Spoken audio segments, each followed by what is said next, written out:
Hey everyone, Stunt here.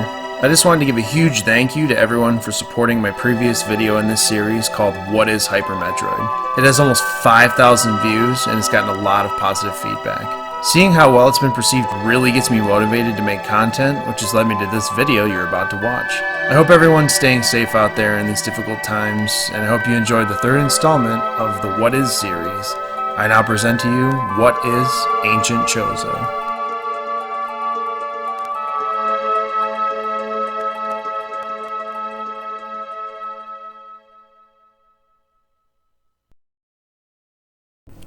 Ancient Chozo is a Super Metroid ROM hack that was created by the Metroid construction user Albert Valencia on January 18th, 2018. Inspired by both the original game and a well-known ROM hack we've talked about before, Project Base, Ancient Chozo was born. And it is a miraculous display of custom sprite work, intricate world design, and an incredible recreation and reimagining of the classic. The story opens up and it's exactly the same as the original, except for the fact that Samus seems to think heading back to Ceres as it's being attacked is pointless, and heads straight for Zebes to start hunting down Ridley. So immediately, you touch down on the beautifully designed planet and are able to get in on the action.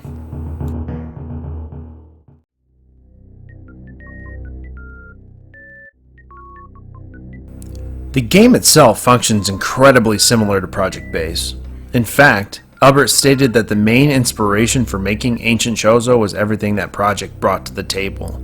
He even went as far as using the 0.7.2 version's Hex engine as a base for the physics that are present in the game. So I guess that makes Ancient Chozo a half hack of a half hack? So a quarter hack? I don't know. The gameplay is super smooth, and you'll also notice Samus has her different look as well. Her suit closely resembles the style of the Metroid Zero Mission sprite and has been beautifully crafted to fit any and all animations that she might and probably will be executing. The beams and upgrades all represent what they did in Project Base, so you're not thrown into any weird surprises as far as gameplay goes. But there is one thing that can break this game in half: the Meteor Ball. This mechanic is insane, giving you mind-blowing horizontal speed with a Shine Spark mechanic, decimating any and all enemies in your path. Also, if manipulated correctly, you can net yourself a Shine Charge and basically have access to Shine Sparks and Speed Booster before even having the upgrade. This cracks the game wide open, especially for speedruns. This has been somewhat viewed as way too overpowered of a mechanic, but as hard as it is to pull off, it's not really something you'd be able to do casually anyway, so it won't really hurt your experience playing. With that said, let's get into the actual planet that Albert has crafted.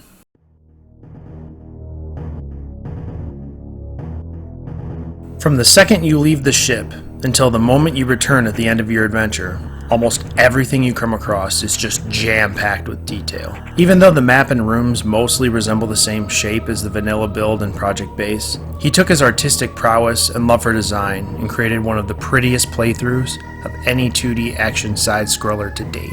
Rooms have a similar purpose, but almost feel completely different because of how much intricate small changes are made visually. This makes the game super interesting because it solidifies in the player's head, hey, I know this and I feel comfort in knowing what to expect, but at the same time, being pleasantly surprised with enemy placements changing, little hidden pathways added, and in some cases, entirely new areas included to challenge the player. You'll notice the drastic shift in design choice from the original from area to area, and honestly, they feel very fitting. Green Brinstar is a vast jungle covered in moss and roots. Norfair embellishes the idea of hard rock and molten lava. Meridia takes a page from Hyper Metroid's book and focuses on coral reefs and ancient water caverns. Wrecked Ship really doubles down on the futuristic look and goes for a slick steel and bright lights appeal. Turian even changes in the fact that it's no longer an underground nondescript lab, but a dark set of sandy caves with deadly sidehoppers and Metroids lurking its halls.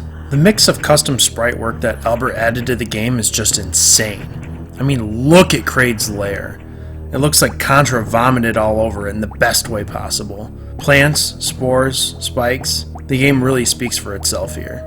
But the biggest reason that Ancient Chozo is so incredibly genius is its brilliant use of connecting the planet's main areas. And the area I want to focus on most in this video is what we like to call Red Meridia.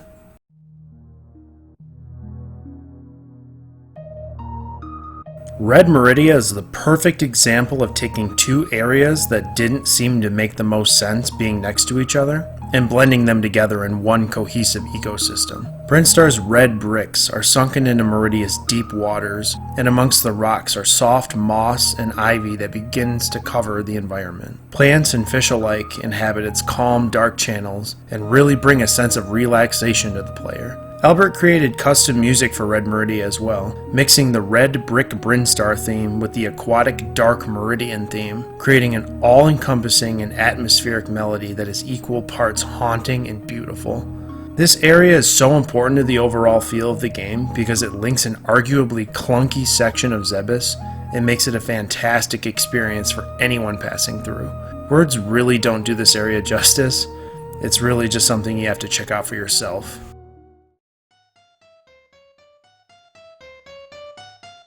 The pacing of Ancient Chozo is totally dependent on skill level or knowledge of project-based mechanics. Intended progression items don't entirely exist because there are several ways to sequence break and get some really useful upgrades extremely early on. Some of these items include getting the gravity suit as soon as you leave Brinstar for the first time. You can actually get it by doing a meteor spark across Wrecked Ship Lake, and the game rewards you with the suit even before fighting Phantoon because you persevered and were willing to tinker around with the game's mechanics enough to figure out you could even do it. You can infinite bomb jump or shine spark up a side room in Kraid's lair that will lead you to early spring ball, which rewards the player with speed ball and fast movement in tight hallways. You can even intentionally get plasma beam early if you know how to clip through crumble blocks with the backflip mechanic. Really, the possibilities are endless, and there are so many ways to progress through the game, which is nice to know because some of the boss changes can make the game seem a lot harder, such as sinking sand and non-destroyable turrets in Dragon's room, Phantoon and Ridley having a lot more HP, and Spore Spawn's fight being underwater, making it more difficult to secure the win. These items being accessible early on also mean the speedrun is so broken, fun, and intense that almost anyone that sees a run of it wants to try it for themselves. It's just a genuinely addicting game to play because of all the opportunities allowed to the player.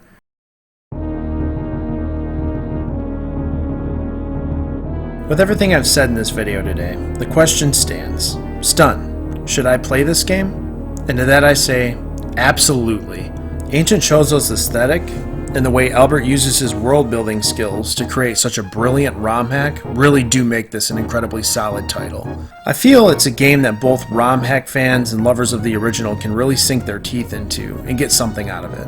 I've been beta testing new versions Albert sent me since early 2018, and I have to say, they just keep getting better and better every time he sends something new. So I can only imagine what the next update will be like. If you're interested in playing the game for yourself, you can find it on MetroidConstruction.com under the Hacks tab or on ROMHacking.net. If you want to get into speedrunning the hack, we also have a space for that too over at speedrun.com/SuperMetroidROMHacks. Just click the Ancient Chozo tab under Miscellaneous and you'll find everything you'll need there to get you started.